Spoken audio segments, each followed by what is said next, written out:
actually someone specific. Did you hear that? I've never heard that before. Where is she? It's new. It's new now. I think their lawyers told them they had to do it.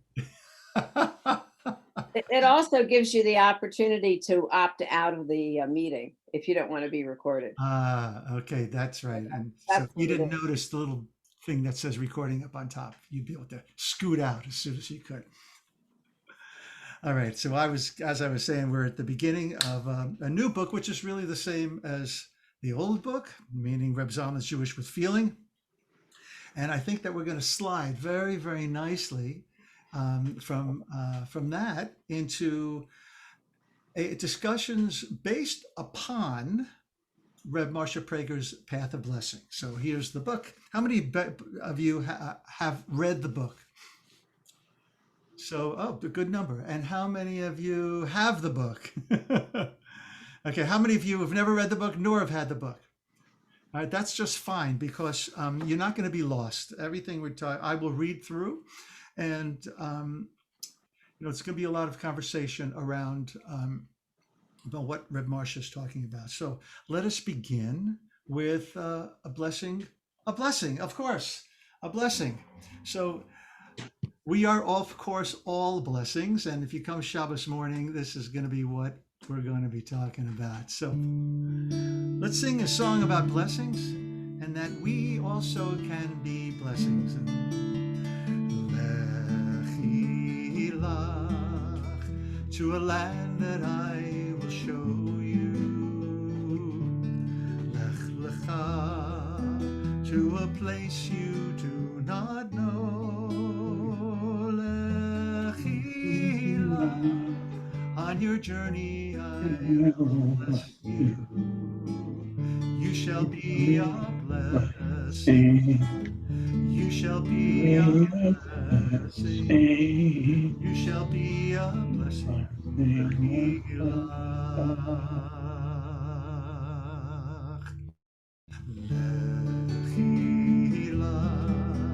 And I will make your name great.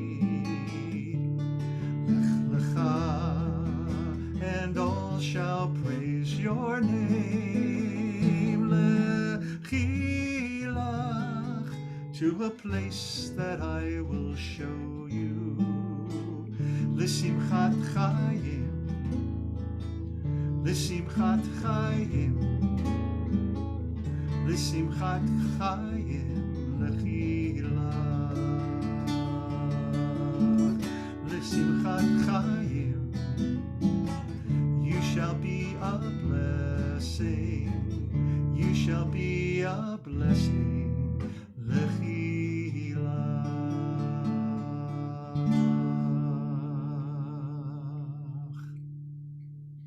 A blessing for a Torah study ends with La'asok b'divrei Torah. Together. Baruch atah Adonai Eloheinu melech haolam. Asher kiddushanu b'mitzvotav v'tzivanu la'asok b'divrei Torah. So I always like when I'm sitting next to a bar bat mitzvah student and we do this blessing and they say, hey, that word la'asok sounds like soaking thing, like soak in English.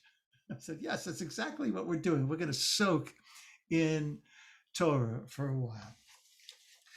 So let's turn together to the very beginning of the book that's beyond the introduction, right next to page 8, where there is no page number. So this must be an eternal page, where there are two quotes from Rabbi Abraham Isaac Cook, who was the chief rabbi of Palestine, and more importantly, for our sake, a mystic. Before we get to this quote, and I'll explain to you why I want to read it and what we're going to do unpacking it, I have a couple of intentions for this book and for our studying together. And as always, please, if you have something to offer, a question or a comment, just unmute yourself, all righty? So as I said, these sessions are going to be on the intersection of Reb Marcia's book, Path of Blessing, and the subject of prayer. Obviously, you can't um, you can't ignore the fact that a blessing is a prayer, right? Tefillah. But the tefillah is not always a bracha, not always a specific kind of a blessing. But I'm going to be leaning also tonight on Rabbi Arthur Green's books. These Are the Words. It's a wonderful book. And but just once or twice, the most. And so that's number one, which I'll be bringing in other sources as well. My desire is that we gain a greater understanding of what a bracha is, but also to experience ourselves as giver of blessings. Right? So, Mary Rita, you're shaking your head because you are well aware as a spiritual director, also Chaya. This is something we're trained in. And Devorah as well has just joined us. Hi, Devorah, welcome. But we do that, I think, a lot on Shabbos morning. We're in breakthrough rooms where we offer each other what we need in the form of a blessing. And so my hope is that we all become a little more comfortable with doing that during the course of these sessions.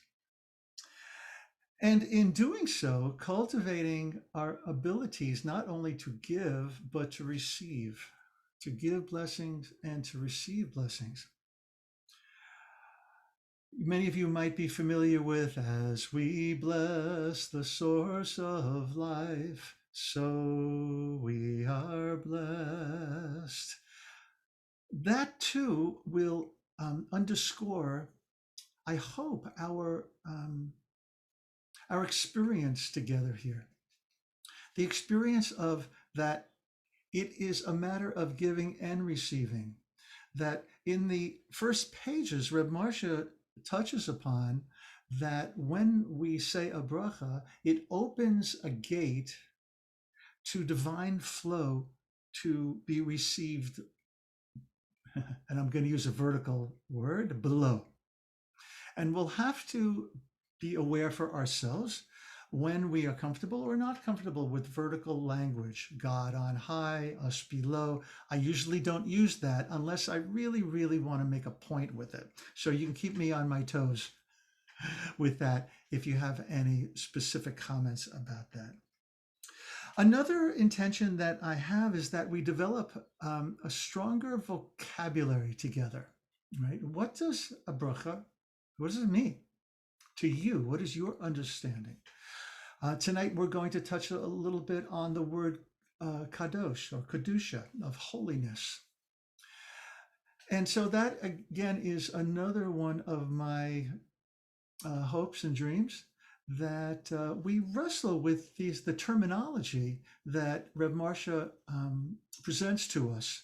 And it's terminology that we use every day. And I think a lot of the time we don't even start to we don't think about using the word holy, but what does that even mean? What does it mean to you? Okay, so with all of that, let's turn to the quotes from Rabbi Abraham Isaac Cook. And here's what I have in mind for you to pay attention to. Here are the questions. What do you notice? What rises up for you as I read through the quote? What calls out to you to look a little bit closer? Like, what's going on here? Like, is there more here than meets the eye? And lastly, how does what he's saying challenge you? Is there a challenge for greater understanding, unpacking, awareness, presence, whatever? Okay. So here's the quote, and we'll take them one at a time. When you feel a lack of understanding and your creativity declines, run to the hidden spring. The high waters will refresh you and you will blossom. God's blessing will return to you. You will become like a gushing spring, like a river that does not cease. Again, when you feel a lack of understanding and your creativity declines, run to the hidden spring. The high waters will refresh you and you will blossom. God's blessing will return to you. You will become like a gushing spring, like a river that does not cease. What are some things that are calling out to you here? What are some understandings that are resonating for you? What does he mean when he says, fill in the blank, hidden spring, lack of understanding, creativity declining? Anybody? And I apologize for not having screenshots of these. For those of you who don't have the book, I'll do better next week. Huff.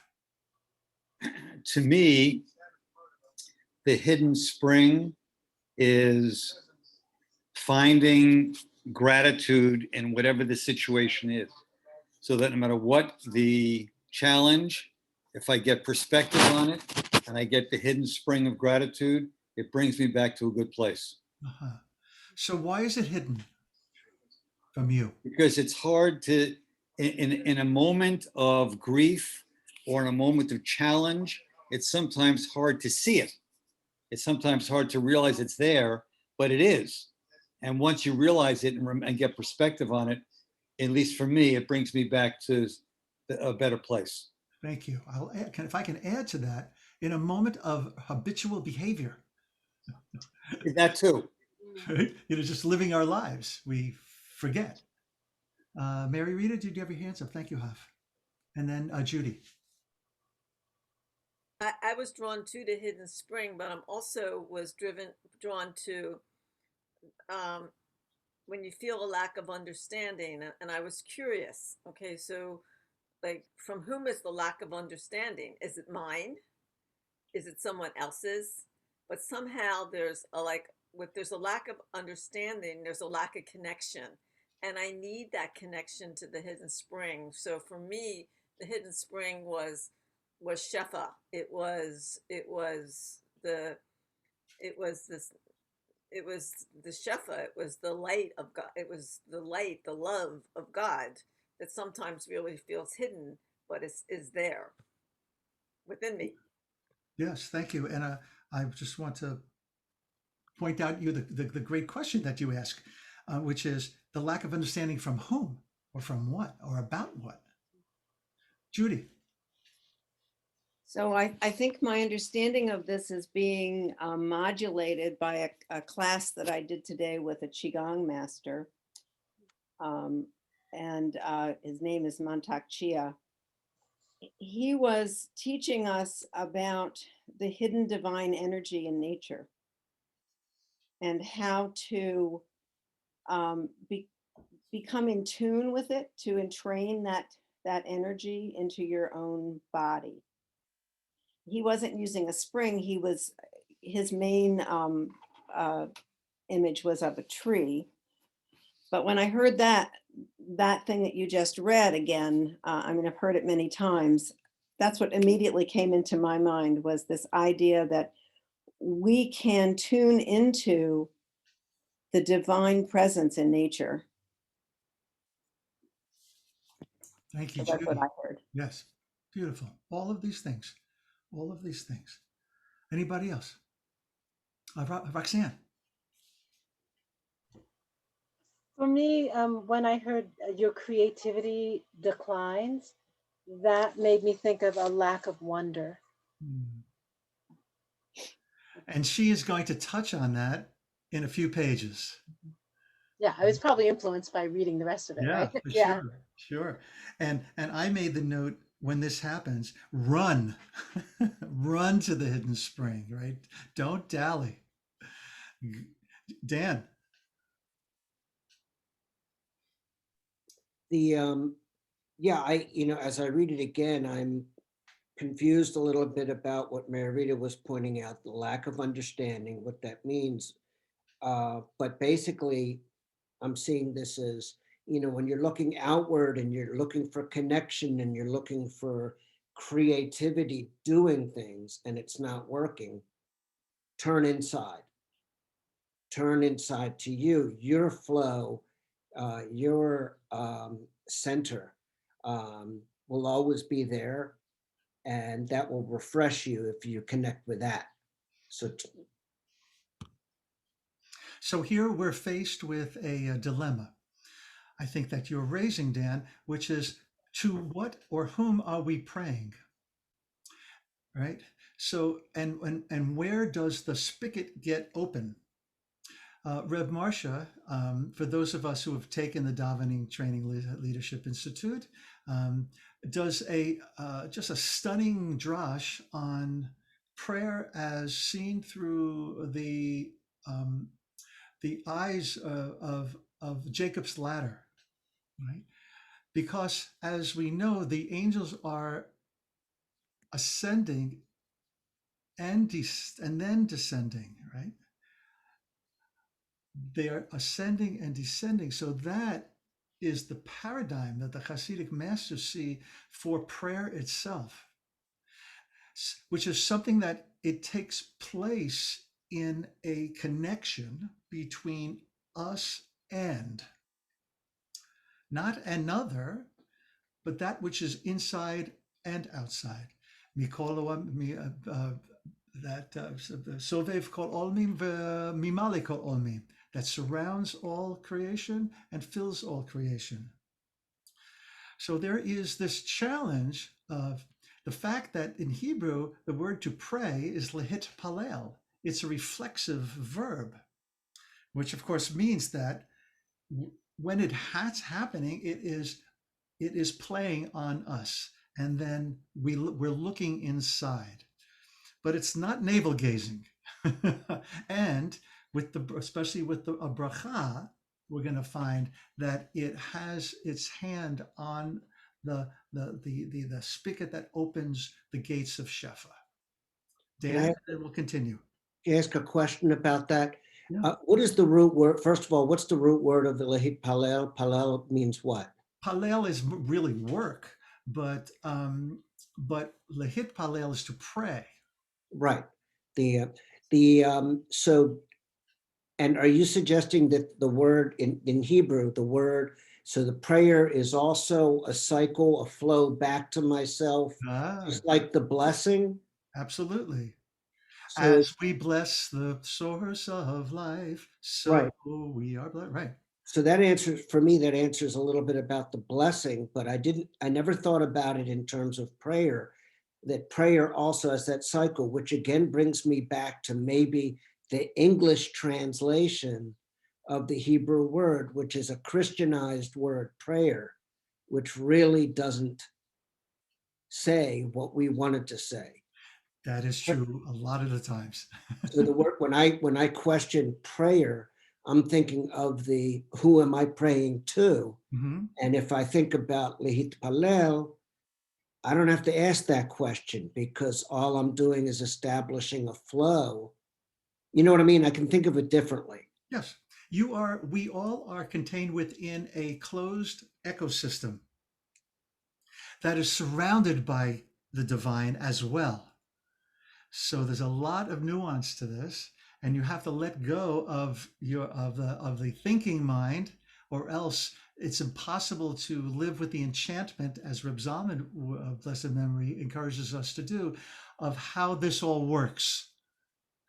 So let's continue. Well, but also it's a little bit of a theological question. Absolutely. So prayer implies a duality. Ooh. It could imply a duality, whereas lehit palel, or to bless, and the circular flow does not. Gotcha. It doesn't have to. Yeah, I see what you're saying. So for sure. If lehit palel liberates you from this dual relationship, then that's we can kiss the mezuzah and go home. right. So the second poem Live and take delight in all that is good. Ascend, rise higher and higher. So what I was thinking when I read this again today, I thought of bread having to rise before you could put it in the oven. So this idea of rising, there is a sense of completion to it. And Reb Shlomo Carlebach sings, Lord, lift me high, lift me high, lift me high. Lord, take me higher and higher. You know, the expression to get high is not dependent upon smoking something. To get high is to be in a state of mind in which we're, Reb Zalman always talked about his whole paradigm shift happened, exploded at the time that the first pictures from outer space were taken. So when we can look at ourselves from that vantage point, right, and see ourselves from God's GPS, that's what I call God's positioning system, something very magical happens in which we see ourselves as the part of a greater whole. Let us now ask this question. As we move to page 10, there are certain assumptions that I think that we have to make. And I wonder, what is the difference between making an assumption and having faith? So what do I mean by that? I can have faith that God exists and that I can place myself in the "You Are Here" map on at the where all the stores are, and I can pray from there at the mall. It's like the divine mall.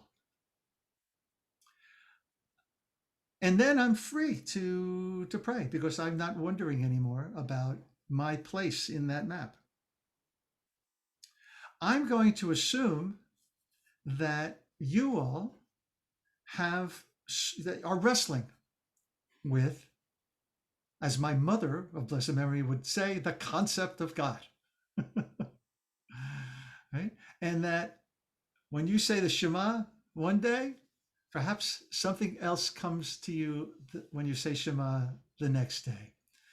And your relationship with the divine sometimes feels like a duality, a dual relationship of I and thou. And sometimes it feels like God is carrying you. And sometimes it feels like we're all alone. And there's no one to answer our prayers, which is the moment that Reb Zalman says God is not like a vending machine. We don't stick our coins in expecting to get out immediately that bottle of Coke. So on page 10,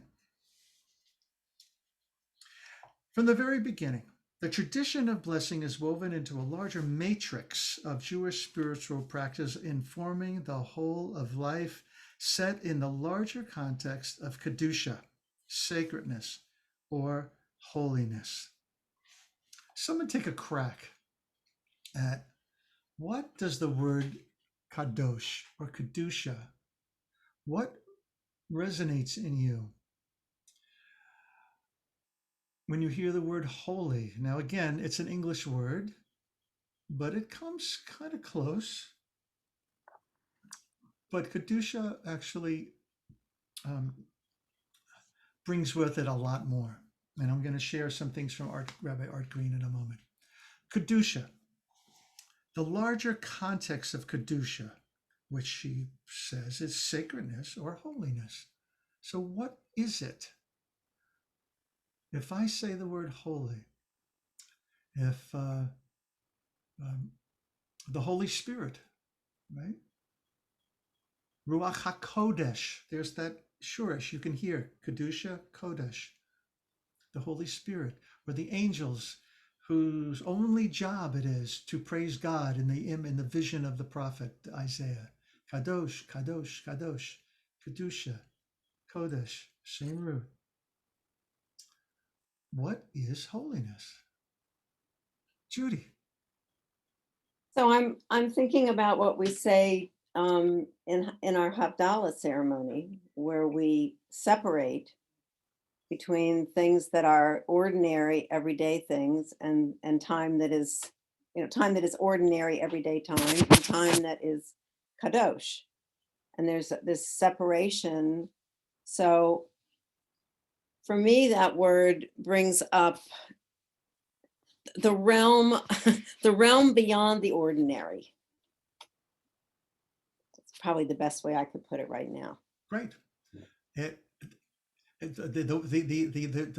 inherent problem here is to describe things which cannot be described. But Right. but we try to be poets and just to touch upon, Deborah.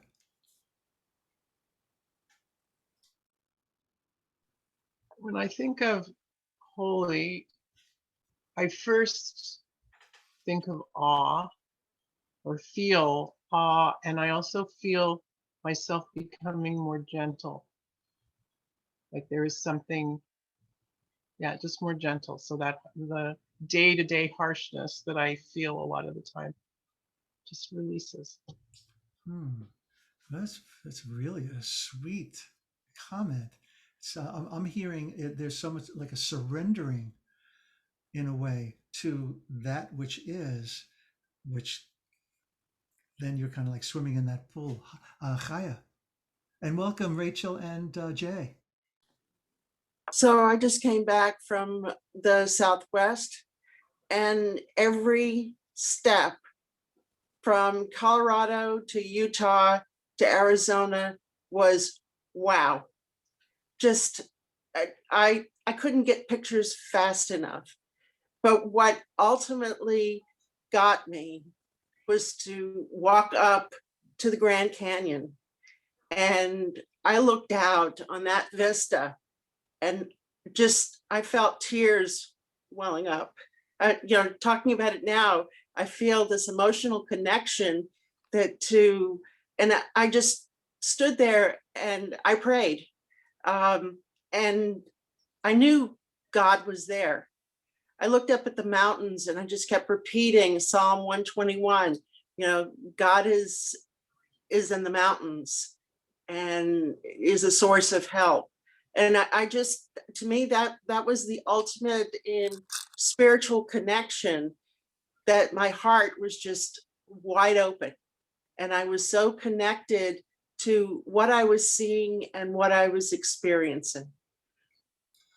So what I'm hearing is within Kedusha, there's wowness. And yeah, actually, an awesomeness. Yeah. And actually it's beyond full that. of awe. It's the struck awe. And that everything, there's a separateness to that moment, which Rabbi Marcia doesn't touch upon till later. She's calling sacredness or holiness. Haf. Chaya reminds me that both when I was at Masada and when I was at Machu Picchu, I had a physical sense of holiness.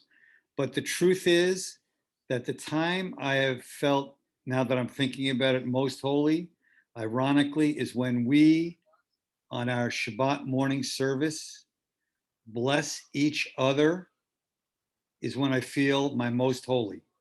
Both in giving and receiving, I feel that's my most holy moment, quite frankly. Not a place, but a feeling. Amen. Amen to that. Let me share with you Rabbi Art Green's, I'm not going to read the whole page. A primary meaning of Kadosh is dedicated or set aside. When the Beit HaMikdash, the temple, stood and sacrifices were offered, anything set aside for offering to God was declared Kodesh, holy. This need and ability to dedicate and make things holy, which is found in all religions, bears witness to our creation in the image of God. It also has about it a sense of loftiness and transcendence. The holiness of God is of a depth that we can never fathom. In daily practice, Judaism is a religion of you shall be holy, for I, the Lord your God, am holy. It means that you can indeed become holy by following the ethics of living, loving your neighbor, protecting the stranger, caring for the poor, which is why at the end of so many of those psukim in Sefer Vayikra and Leviticus, it says, because I, your God, am holy. Do this, do that, because I am holy. So I am living through you when you do these things. God's holiness may indeed be a mystery beyond us, but we realize it in this world by simple and concrete acts of holy living. And Rabbi Marcia is going to lead us down the path that it's not only what we do, of course, it's what we say. Of course, what comes out of our mouth is important. And I'm going to have a nice story for you in very, very short. Page 11. If the second paragraph, if every aspect of our existence is an opportunity to experience God, that is a major if, right? If every aspect of our existence is an opportunity to experience God, I keep coming up with parenthetical statements here. This is like if every aspect of our existence is an opportunity to stand at the Grand Canyon, to experience that kind of awe. How shall we live when we discover that God permeates all, from the galactic to the microscopic, from this to that? Like you can't get away. Maloch ala aretz kavodo. This is that's the primary pasuk from the line from prophet Isaiah. The whole world is filled with God's presence, right? There's not a speck that's not. How shall we respond personally, as a society, as a species, when we begin to understand that not only our lives, but our existence is a sacred gift? Right? 2 paragraphs down. This attunement that can be accomplished when we are present to the invitation to live in radical amazement. Doesn't say that, I just said that. This attunement is called mochin de gadlut, literally big mind. Moach is our brain in Hebrew, gadlut, like gadol, like big mind. Also understood as expanded consciousness. The moments in which our hearts are open to awe, open to wonder and infinite possibility. In this state, we're filled with God, and every moment is a miracle unfolding. Every moment is a miracle unfolding. You know, I'm going to jump in the book because this is the time that I then think of what Rabbi Marcia is going to mention is watching a young child play, where, as Buffy St. Marie reminds us, everything is alive. God is alive. God is afoot, right? Everything we experience, that child experiences, until we become so cool that we become cold, and then we turn to ice, and we think it's not, cool to interact with anything in that way. Not us. I'm talking about, other people here. So be like that 3-year-old that's still living inside of us. We strive to hold on to this expansiveness of spirit, but it's hard.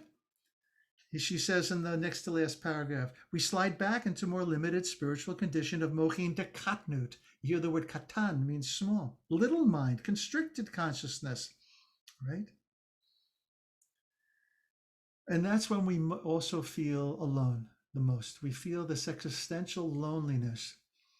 And someday we're going to talk about one of the most amazing books ever been written, which is The Lonely Man of Faith by Rav Soloveichik. And I'm not seeing anybody nod your head, but it's just excruciatingly beautiful. Judy, you know the book? Yeah. And when we live in this small space, this is what we call galut. right? Or as some of our grandparents would have said, Gullus, right? We live in Galut. We live existentially in Galut, outside of the land of our dreams. Then she mentions on the top of page 12, when we look at small children, right? In order to nourish Kedusha, next paragraph in the middle of the page 12, any spiritual endeavor not only must act as an antidote to the dulling circumstances of life and keep alive our 3-year-old sense of wonder, it must actively develop our awareness and sensitivity and nurturing a maturation of consciousness. This is the path of blessing. You know, here I always thought that this book, which I haven't read in a while, I thought Baruch Atah Adonai Eloheinu Melech Haolam was the path of blessing. I thought the formula that she's going to get into, that we're not going to get to tonight, obviously, is the path of blessing. She says on the next paragraph, I love this, a bracha is, we might say, a kind of gratitude yoga we can employ not only day to day, but moment to moment. I'm working with a mushpa who is in her late 70s, who every time we meet, she starts off by saying, I can't thank you enough, Rabbi Mark, for telling me to keep a gratitude journal. It has so affected her. It's amazing. It's very simple. It's very simple, is it not? It's basically doing for ourselves what the rabbis gifted to us in the form of all of those prayers that are codified in the Siddur. And in Birchot HaShachar, of course, where half every Shabbos morning you grace us with I know it's prepared, but at the same time, it is so extemporaneous and it's so you, and you write your own brachot. This also is the path of blessing and being blessed at the same time, of not leaving it to the rabbis and not waiting for Shachrit, Mincha, Mara, but just standing as many times as we can during the day at the foot of the mountain or at the foot of the Grand Canyon and reigniting that sense of awe. Gratitude yoga. Every day we can ignite it. The bracha is a user-friendly method for elevating the aesthetic experience in the wow. Chaya, what do you think? That is great, right? I got to reread that because it's awesome. Can I just say that when we were in a gift shop and we were looking, I picked up a book about the Navajo code breakers. And this one guy contributed, and what I found fascinating was that his mother made him get up every morning before sunrise, and everything that he did had to carry a blessing, which I thought was fascinating, that here was a Native American who was doing what we do, blessing and praising God for what we've been given. Beautiful, beautiful. Maybe it was the same guy that met Reb Zalman on the roof of the Ramada Inn that we read about. Possibly. So, cultivating a life of praise, of which, of course, a bracha will be a very, very important part of. You know, the rabbis in the Talmud, in Masechet Brachot, say that we should say 100 blessings a day. I think basically what they're saying is say a lot of blessings. You know, cultivate this. You know, whether or not the counting, well, if you daven 3 times a day, you know, Shachrit, Mincha, Marav, you're pretty close to that 100 anyway. I learned that from Reb Marcia, right? What's that? That if you daven 3 times a day, you've done your 100. That's right. But I don't know that there's anybody in this room, me, myself included, that daven traditionally 3 times a day. So I got a story for you that I just learned today. So it's about Reb Aaron of Karlin, of Hasidic Rebbe, right? And a student of his, an adult student of his, right? And each of them has an apple in their hand. And each of them says a bracha, says a blessing before eating the apple. After taking the bite, Reb Aaron of Karlin turns to the student and he says, "What is the difference between you and me?" The student has no idea what he's talking about. It must be, something deep. The rabbi would not be asking, that I have red hair, he has brown hair, whatever. So, of course, the rabbi says, "I'll tell you.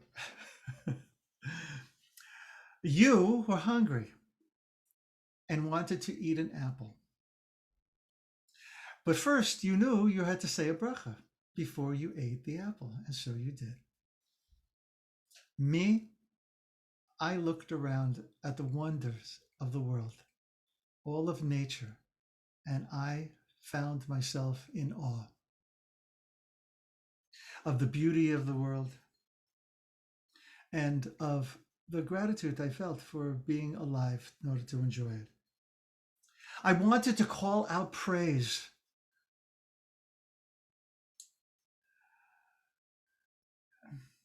Well, since the sages in Brachot, in the Talmud, they say that if the student doesn't know how to say a bracha, then send them to a teacher to teach him. But I knew how to say a bracha, and I needed to take an apple in order to say a bracha to praise God and all of creation. So you, in other words, you said the bracha in order to eat an apple. I ate the apple in order to say a bracha." My father of blessed memory used to say, "Some people eat to live. I live to eat." Now that's not on the same lofty heights as Reb Aaron of Karlin saying, "I ate the apple in order to say a bracha." But you get what he means, that if we are living our lives in that way, we just want to run around all the time, giving praise, to live in that state of awe and gratitude, awe and gratitude, awe and gratitude.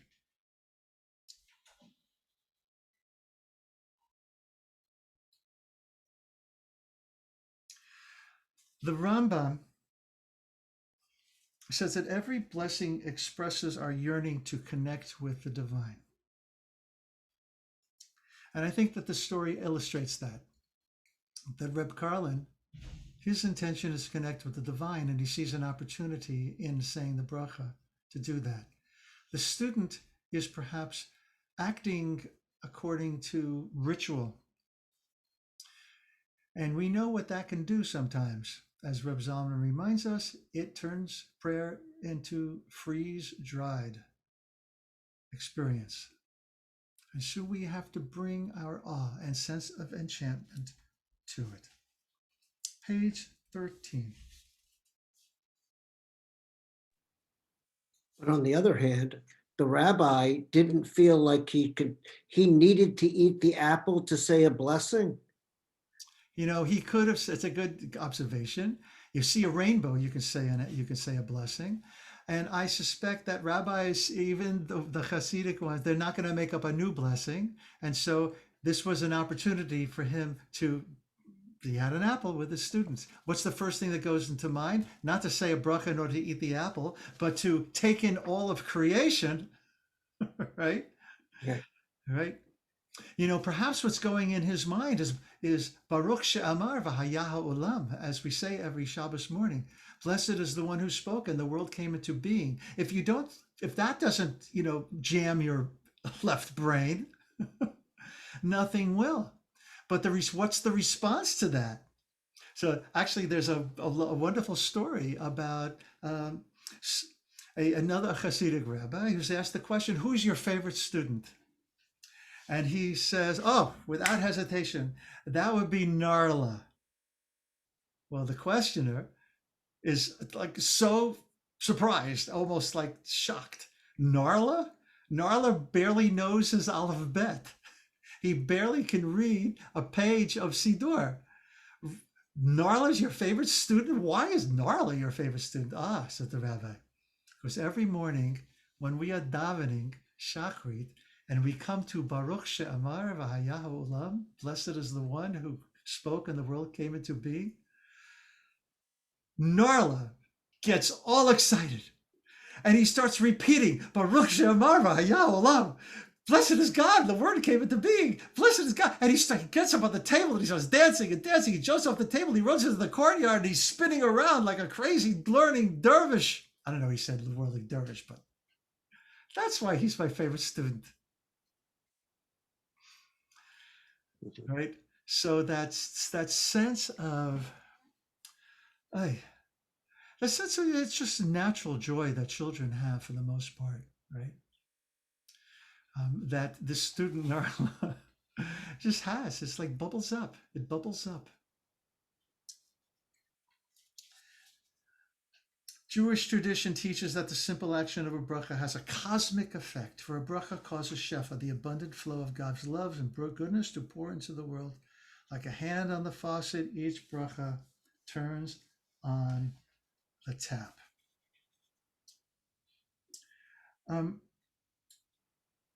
So, this, of course, demands that we be familiar with our creation myths, especially the Lorianic myth of how the world came into being, and that the idea that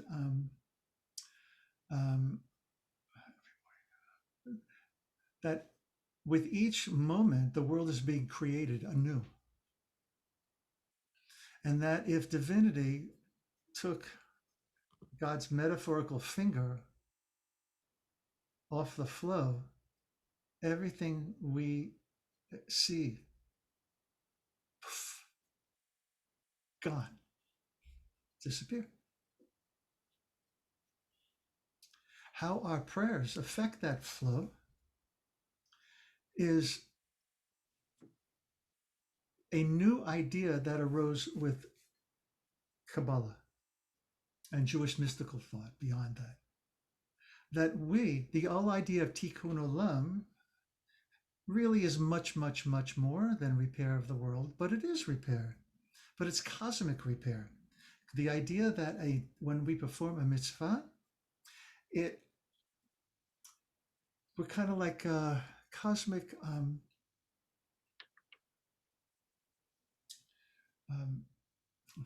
who's a person who repairs clothing? A tailor. We're like holy tailors, right? Repairing that which was damaged and ripped open at the edge of creation, when creation happened. So this whole idea, like a hand on the faucet, each bracha turns on the tap, really is dependent upon, to a greater degree, having a mental and a visceral image of what that means to be participants in this dream. That makes sense? Makes sense? Okay. There's many, many stories, especially about the Baal Shem Tov, of needing to change a defined decree. And he ascends to the highest of highs and rearranges the letters of the decree, Shemayim, at God's footstool, and then returns to this physical world and accomplishes that.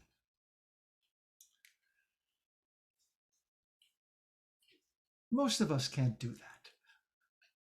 But it does raise the question of the power of prayer and the power of healing prayer. This week's Parsha is chock full of a lot of great stuff.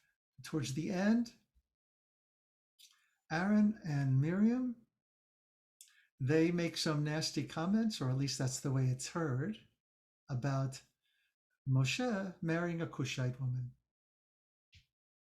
And Miriam is stricken with scales. Moshe cries out loud for her. What does he say? Anybody? Margarita? You're muted.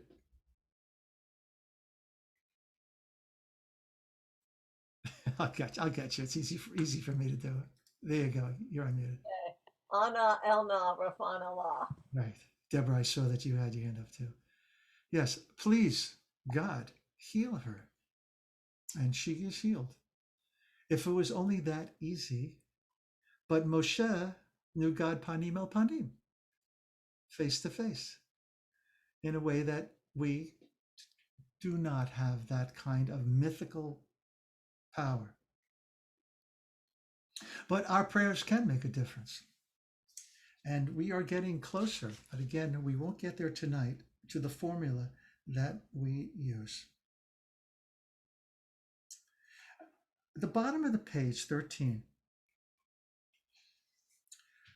I've always loved this idea. When we fail to cultivate a practice of appreciation as potent as our capacity to appropriate, in other words, we fail to give gratitude that is measured in the same amount as our ability to take stuff, and use things in this world. We destroy both ourselves and the whole. When we use the world as if it belongs to us, we use it as it would a possession. The practice of blessing helps us to see that consuming without returning the gift of our conscious awareness makes us, in a way, like thieves. And I want to share with you the few lines from the Talmud in Brachot where it talks about this. Now, there is a line in the first paragraph of the Amidah that we're very familiar with. Baruch atah Adonai Eloheinu melech haolam, Eloheinu v'Eloheinu, Avraham, Yitzchak v'Yaakov, Ba'avasar Rivka Rachel v'Leah, and it makes its way to Konei Hakol, describing God as Konei Hakol. Let's ring a bell. So what does Konei Hakol mean? A koneh in modern Hebrew is like a landlord. But I like that as to be able to understand as God as, the landlord. You pay your dues, you pay your rent. And we're only temporary renters here in this lifetime. And we have to give unto God what God is due. More importantly, it doesn't belong to us. We're renting that apartment, so don't put holes in the wall that can't be repaired. All righty? But more importantly, that if you don't say a bracha before you eat that apple, you're a ganef, or a gazlan, the Talmud would say. You're a thief, right? So she says that. We are in a way like thieves. We are stealing from God. So this is what Rabbi Akiva says in the Talmud. Amar Akiva, asur li'adam sheyitom klum kadosh kodem sheyivarech. So it is not permitted, asur, for a person sheyitom, to taste ta'am, to taste anything, klum, first without a blessing. Now, this is a blessing. I'll call davar sheneheneh ta'on bracha. Any item from which one derives benefit. You derive benefits from something, which is most things, say a bracha. If not, a blessing, below bracha ma'al. If there's no blessing, lo bracha, no blessing, ma'al. You've misused the thing. You've misused the apple because you didn't give it up. You didn't show gratitude. You didn't take that moment of intentionality that is woven into our daily practice. If this is violated, coming back to the story, what shall we do with this guy? What shall we do with you? Now you would think that this would be a harsh punishment, but no, it's a very, very nice declaration. Send the guy to a teacher who's going to teach him blessings. So the rabbis assume the person doesn't say a blessing because he has to know the blessing to say, the right blessing to say. And this idea of anything that you derive benefit from, V'lo bracha ki ilu gozel or gazlan. You might know that word. You're a thief. It's as if you stolen. And I try to remember to say a blessing before anything that I eat. Sometimes you forget, right? That's bad to huff. I'd like to ask a rules interpretation, if I may. Yeah, go ahead. Does the bracha have to be verbal, out loud? Or can you do it in your own mind? Can you do it? And is that cover your bases? Anybody? I would say that it needs to be let out into the cosmos to be heard. If it's just internal dialogue, it's too fleeting. That would be my thought. So I'm going to add to that even if it said lachash, even if it said, it needs to be said out loud. So otherwise, what happens is, Huff, the referee or umpire throws a flag and blows a whistle. Actually, that would be a great, a Jewish Saturday Night Live scene, wouldn't it? Like so. Yes, it needs to be said out loud in the same way that a vidui, needs to be said out loud. Right? The word for Deathbed prayer. What's that? Well, it's not just a bedtime prayer. Deathbed. Not just a deathbed prayer. A vidui confessional. Yeah, Dan.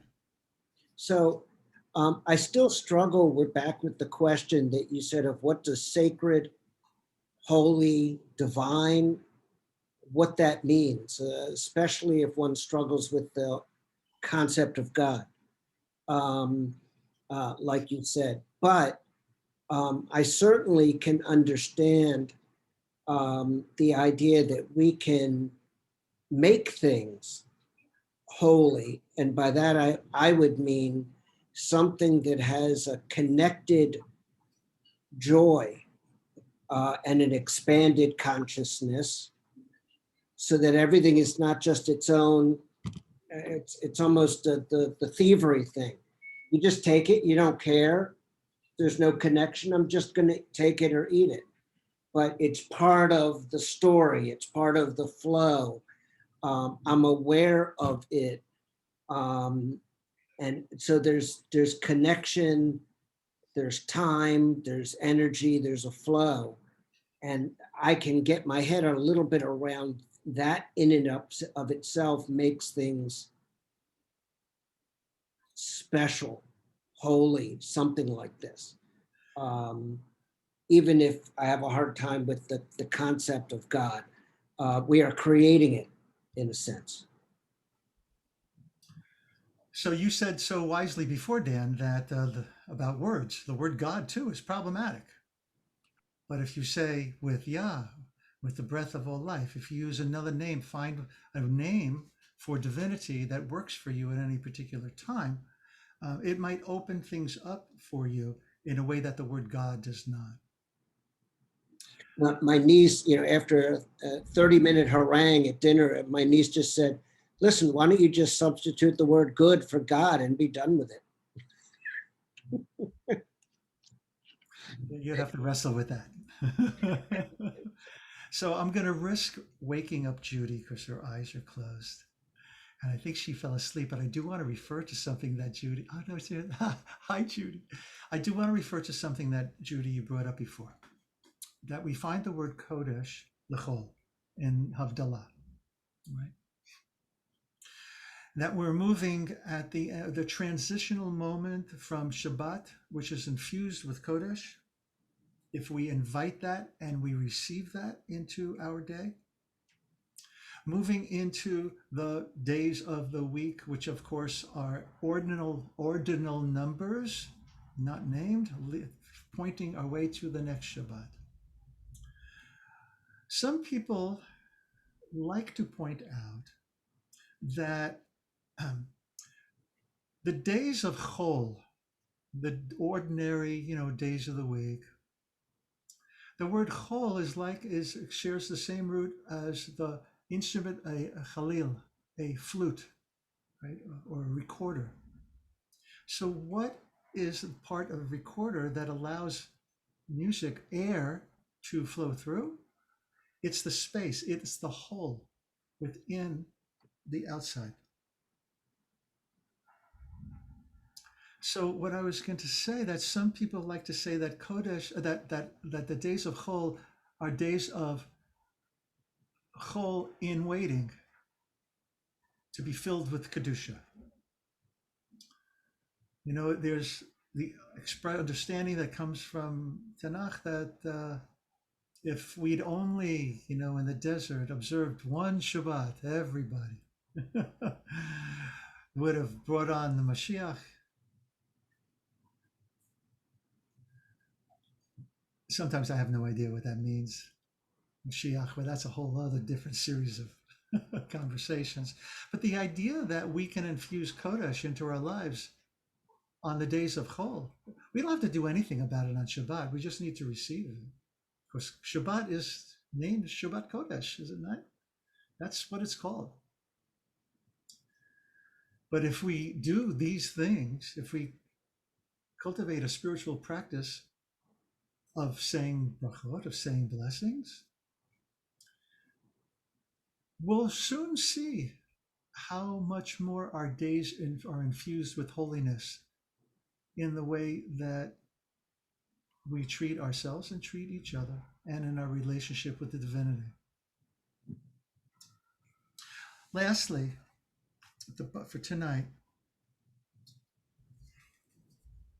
and then we're going to end with a blessing exercise. I don't know about you where you are, but the sky's just opened here and it's lightning. There's a Rumi quote at the bottom of page 14.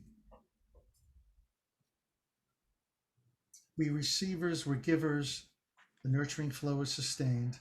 This teaching, so fundamental to Jewish practice of blessing, is movingly reflected as well in the poetry of Rumi, Sufi poet. Your depression is connected to your insolence and refusal to praise. Your depression, right? So he's acting as giving us an RX here, is connected to your insolence and refusal to praise. Whoever feels himself walking on the path and refusing to praise, that man or woman steals from others every day, is a shoplifter. Shoplifter in the house of God, huh? Konei Hakol.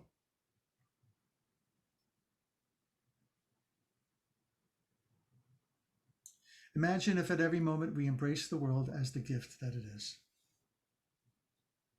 If we do, we acknowledge our gratefulness and we are on our way to Kedusha.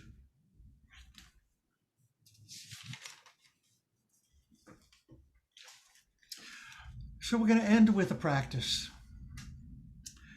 This actually is on page 216 of Michael Common's book on prayer, where he points to a Buddhist practice of blessing starting with self.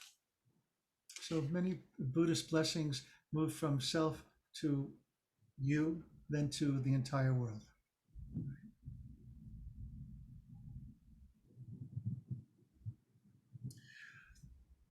Excuse me, I forgot to bring that book in here, and I really want to use it.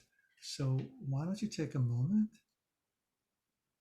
to identify a few things that you would invite a blessing for.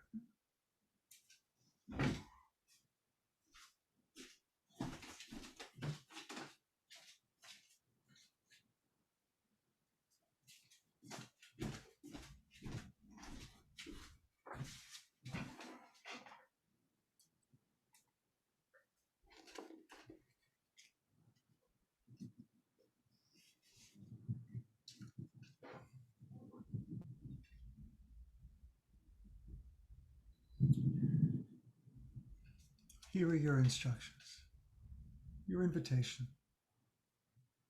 Close your eyes and breathe deeply, locating that center of calmness and stillness that is always accessible, always there, always present.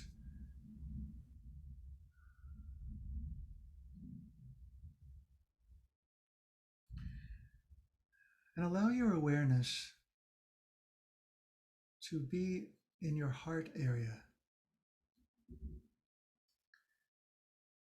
and paying attention to the movement of your body as your breath rises and falls. Notice any emotions that arise.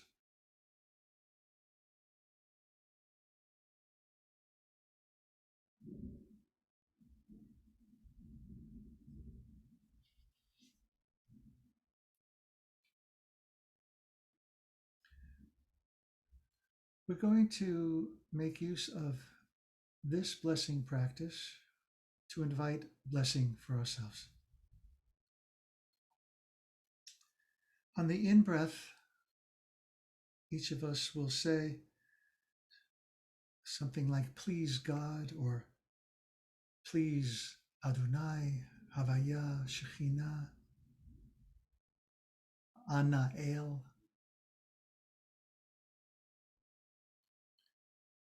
That's on the in-breath. Is acknowledging and verbalizing out loud to God. On the out-breath, you say, may I be blessed with, and you fill in the blank, something that arose for you, or something else perhaps that comes immediately to your heart. So on the in-breath,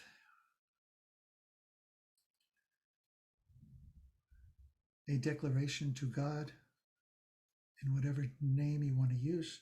And on the out-breath, may I be blessed with.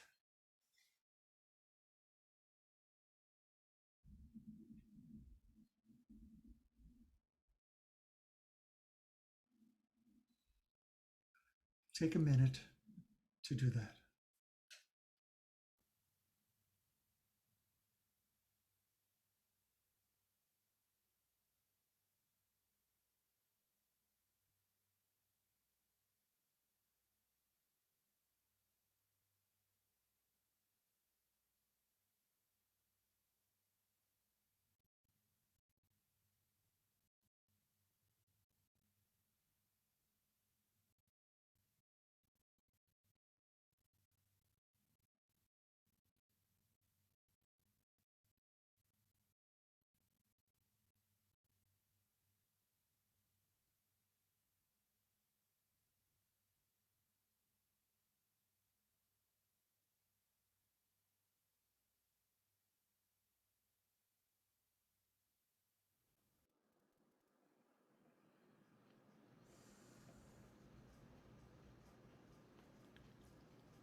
And following these blessings, a chatima, a way to seal them. What I use often is Brucha Atya, blessed are you, Ya Shomea Tefillah, who hears my prayer. So perhaps one or two more rounds of blessing for yourself.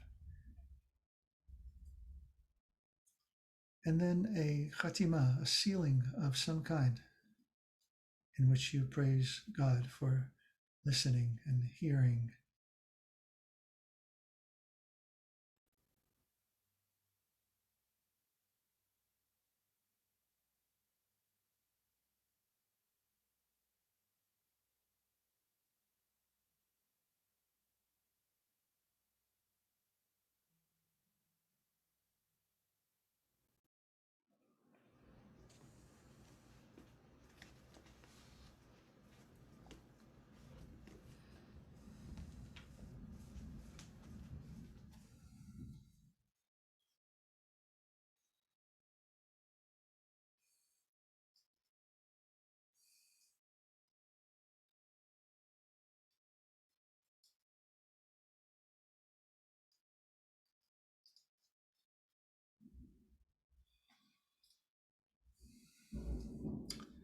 Thank you all for your holy presence, as always.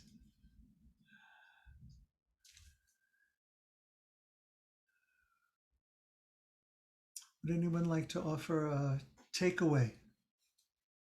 Ah, that's a good idea. Thank you, Judy. Judy is suggesting that we do Kaddish D'Rabbanan, and I will make a note to next week to have that standing by as well.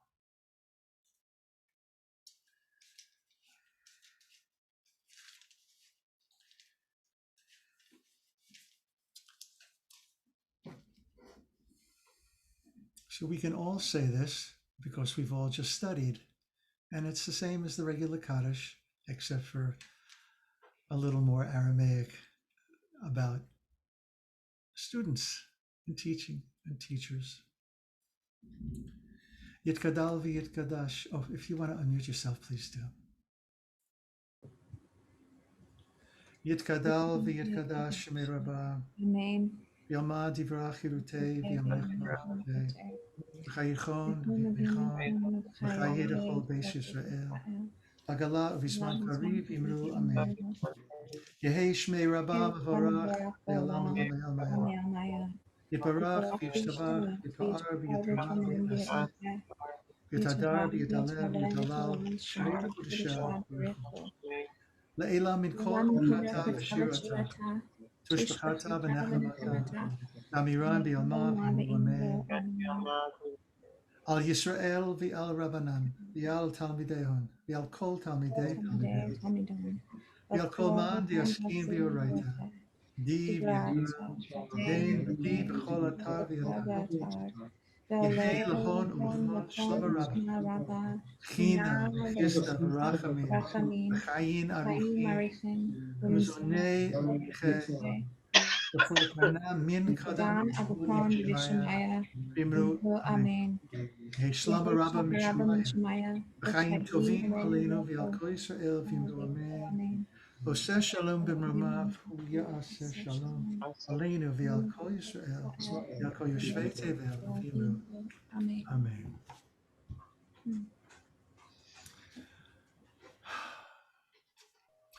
Bo'achem l'shalom, seitchem l'shalom. Not too early to say Shabbat Shalom, everyone. And I hope to see you very soon on Shabbos morning. This is Maribel, the dog you never get to see because she's shy and she's petrified by the storm. Oh. So your faces are comforting her. We had a simultaneous lightning and thunder. Just when you started the meditation, I nearly jumped out of my chair. But thank you. You're welcome. Thank you all. Rabbi, what is your plan for studying the rest of this book? My plan is to make our way to chapter 1. So we just left at 15, and we're not even close to the beginning of chapter 1. So my plan is to continue from where we left off. Does that sound right? Would you like to? Sounds like a plan. Amen. Great. And by the way, if as we go on, if you happen upon teaching, if you happen upon a poem, if you happen upon a song that you want to weave into our conversation about brachot and tefillot, please bring them. All righty. Laila Tov, everyone, and thank you for remembering